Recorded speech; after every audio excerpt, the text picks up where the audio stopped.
Hello student, हमारे channel पर आपका स्वागत है और मेरा नाम है सरवन। और आज हम करने वाले हैं क्लास 10th का मैथ का एनसीईआरटी का चैप्टर 3 का एक्सरसाइज 3.3 का इंट्रोडक्शन विद एग्जाम्पल, मतलब परिचय के साथ हम उदाहरण भी करेंगे। और इस चैप्टर में मतलब इस एक्सरसाइज में ये प्रश्नावली 3.3 में कोई ज़्यादा इंट्रोडक्शन है नहीं बताने को, इसीलिए हम उदाहरण के साथ ही इंट्रोडक्शन को करेंगे। मतलब उदाहरण से हम समझेंगे कैसे हम इंट्रोडक्शन अप्लाई करें। तो इसमें जो हमें करना था, मैंने बताया था आपको बीजगणितीय विधि। तो बीजगणितीय विधि में मैंने बताया था हमें दो करने हैं, एक तो था विस्थापन विधि और एक है विलोपन। तो विस्थापन तो हम कर चुके हैं, अब हम कर रहे हैं विलोपन। ठीक है, तो इस एग्जाम्पल के सहायता से हम समझेंगे कि कैसे विलोपन विधि किया जाता है। तो चलिए देखते हैं, चलिए शुरू करते हैं। देखिए, ये आपका उदाहरण है 11वां। क्या कह रहा है, देखिए कह रहा है दो व्यक्तियों की आय का अनुपात है 9:7 और उनके खर्चों का अनुपात है 4:3। यदि प्रत्येक व्यक्ति प्रति महीने 2000 रुपये बचा लेता है तो उनकी मासिक आय ज्ञात कीजिए। एक सिंपल सा बात बताता हूँ आपको। देखो, बचत कब करता है इंसान? मासिक। सबसे पहले करना है क्या बताया था मैं, विलोपन विधि से हमें इसको सॉल्व तो करना है, लेकिन सबसे पहले इसको हमें समीकरण बनाना पड़ेगा। ठीक है, क्योंकि हम चैप्टर करें दो चर वाले रैखिक समीकरण, तो दो चर वाले रैखिक समीकरण युग्म मतलब दो चर वाले रैखिक समीकरण दो बनाएंगे पहले समीकरण, उसके बाद उसको विलोपन विधि से हम क्या करेंगे, सॉल्व करेंगे, मतलब एक्स वाई की वैल्यू निकालेंगे। ठीक है, तो पहले तो आप ये देख लीजिए कि मासिक आय जो होता है आपका, जो सैलरी होगी, जो आपको सैलरी मिलता है, उसमें से जब आप खर्चा अपना घटा देंगे ना, जो भी आपका खर्च हो रहा है पैसा, खर्चा घटा देंगे, तब आपका बचत निकलता है। क्या निकलता है? बचत। जितना आपका सैलरी है उसमें से जितना खर्च हुआ, खर्चा जो आपको महीने का तो बचा, घटा देंगे, तब आपका क्या होता है, बचत कितना हुआ वो हमें पता चलता है। ठीक है, तो ये समझ में आ रहा है, ये कॉन्सेप्ट, ये ध्यान रखना है। ठीक है, चलिए। अच्छा, अब देखिए क्या कह रहा है, वो कह रहा है ना कि दो व्यक्ति का आय है, उनका रेशियो है 9:7। कहने का मतलब है कि मान लेते हैं कि एक का 2000 होगा, तो 2000 का 9 गुना, मान लेते हैं कि एक का 2000, मान लेते हैं कि 2000 वो संख्या है, तो 2000 का 9 गुना क्या हो जाएगा, 2000 का 9 गुना हो जाएगा 9 दूनी 18,000, नीचे भी गुना करेंगे 2000 से तो ये हो जाएगा 14,000।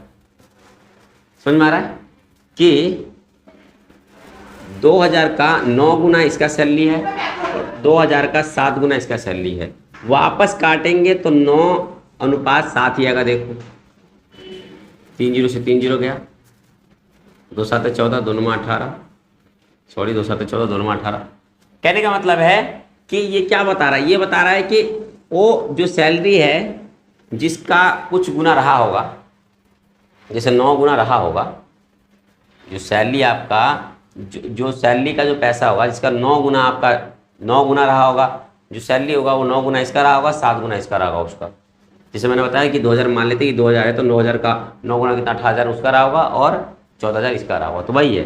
तो यहाँ पर क्या करेंगे, तो ये जो अनुपातिक है, क्योंकि जो अनुपातिक राशि है, अनुपातिक राशि क्या बताया मैंने, मान लो कि अनुपातिक राशि 2000 इसका बताया था ऊपर वाले का और 2000 नीचे वाले का बताया था, तो 2000 का 9 गुना का 18,000, 2000 का 7 गुना 14,000, तो ऐसे दोनों की सैलरी रही होगी। तो अनुपातिक राशि हमें नहीं पता है कि 2000 था, 3000 था, 500 था, 200 था, इसलिए क्या करेंगे कि माना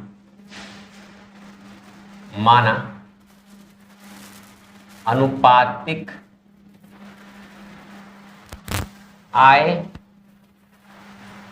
जो थी, अनुपातिक आय थी वो एक्स थी। हमें नहीं, अनुपातिक आय नहीं पता ना, इनकम का कितना गुना किसका था, कितने, जो अनुपातिक जो राशि थी, ठीक है, अनुपातिक जो आय की जो राशि थी, ठीक है, वो हमें नहीं पता है।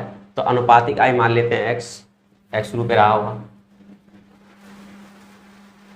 ठीक, और तो अगर एक्स रुपये रहा होगा तो इसका मतलब ये क्या हो जाएगा, 9x हो जाएगा, ये 7x हो जाएगा, क्योंकि अगर एक्स रुपये रहा होगा तो 9 गुना का 9x और 7 का 7x, 7 गुना का, ठीक है, हो जाएगा, इसकी सैलरी हो जाएगी कुल।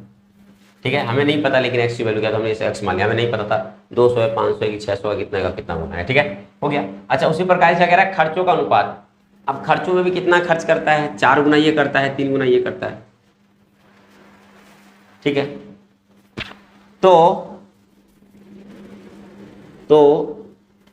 ये कितने रुपए खर्च करता है कितना गुना और कितने रुपए, ये अनुपातिक जो राशि है इसका भी, कि ये कितने रुपए कितना गुना खर्च करता है, कितने रुपए का ये कितना गुना खर्च करता है हमें नहीं पता है। ठीक है, तो इसके लिए भी क्या मान लेंगे कि खर्चों का अनुपातिक राशि, खर्चों का अनुपातिक राशि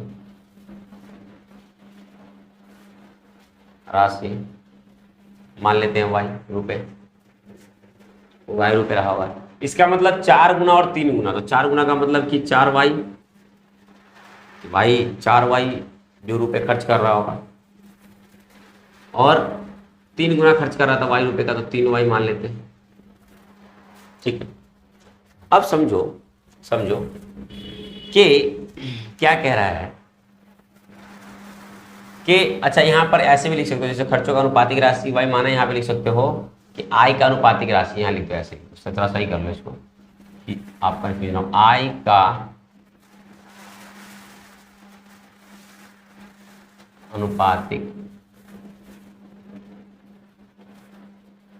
अनुपातिक राशि बराबर x रुपये। ठीक है, हो गया।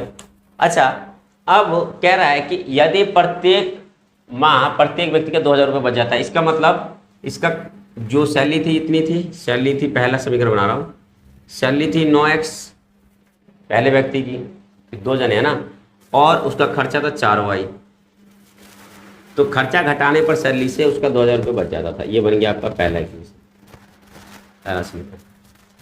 दूसरा है सैलरी थी 7x, खर्चा था 3y, घट गया तो 2000 बच जाता था इसका। ये समीकरण दूसरा होगा। ठीक, ये हमें पता चल गया। अब हमें विलोपन विधि लगाना है, तो विलोपन विधि से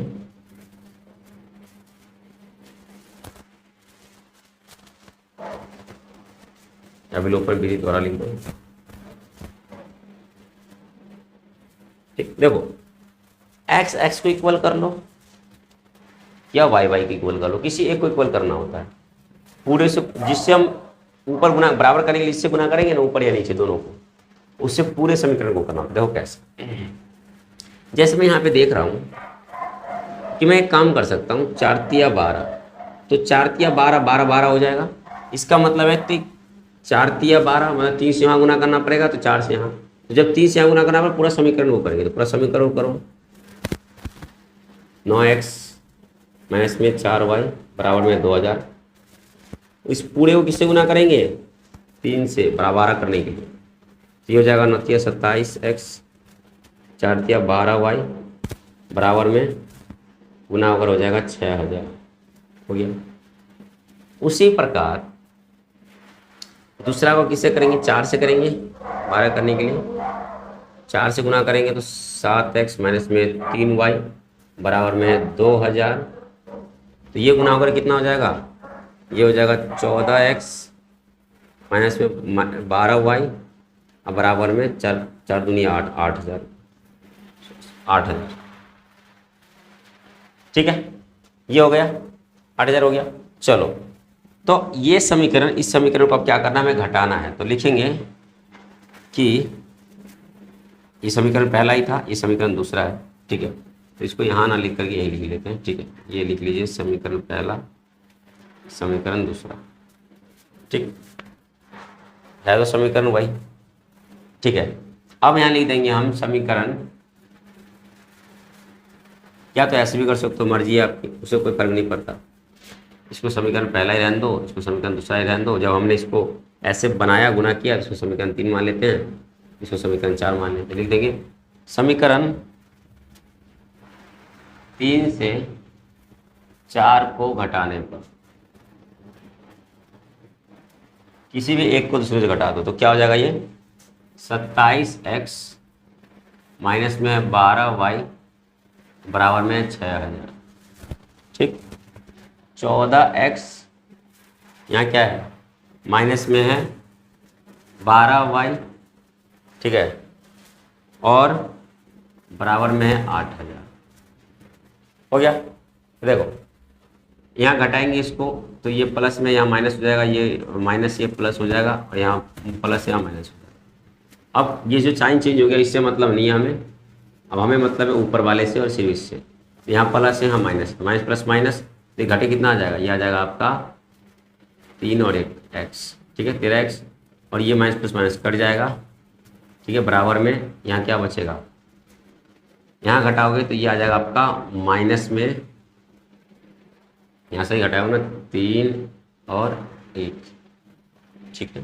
अच्छा एक चीज़ सॉरी, यहाँ है 7 चौक 28, यहाँ 28 आएगा, सॉरी एक चीज़ है मिस्टेक हो गया यहाँ पर 7 चौक 28 आएगा गुना करने में, 14 नहीं 28 आएगा, यहाँ पर 28 कर लेना, ठीक है ठीक है, यहाँ 28 आएगा। तो देखो माइनस, ये तो बता दिया था मैंने, ये कितना आ जाएगा, एक्स आ जाएगा बराबर में, अब ये माइनस में आएगा, अच्छा ये कट गया, minus plus plus minus minus cut गया।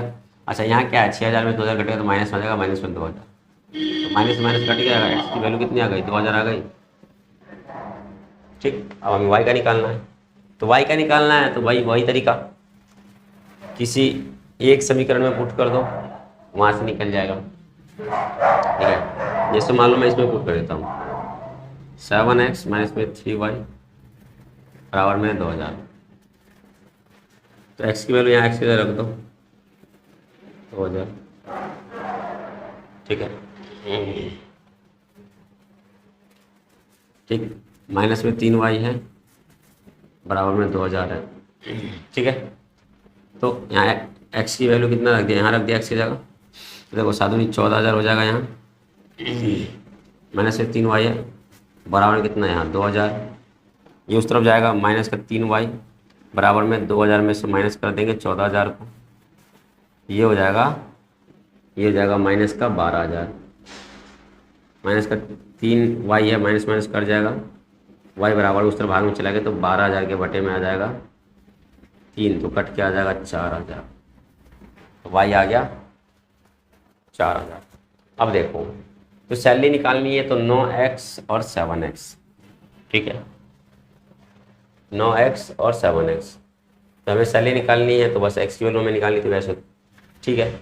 तो इनका जो i आ जाएगा कितना आ जाएगा, 9x है, पहला व्यक्ति का 9x की वैल्यू कितनी थी 2000, तो पहला का आ जाएगा 18000, दूसरा क्या हो जाएगा 7x है, तो 7x की जगह रखा 2000, दूसरा का आ गया 14000, तो पहले का सैलरी था 18000 और दूसरे का 14000, तो हमें ये करना था मासिक आय ज्ञात करनी थी, तो ये मासिक आय आ गया, ठीक है। ये हमारा क्या है, मासिक आय,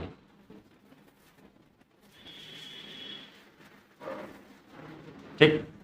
तो बस हमें यही करना था, चलिए मिलते हैं नेक्स्ट उदाहरण के साथ नेक्स्ट वीडियो में, तब तक के लिए धन्यवाद, जय हिंद।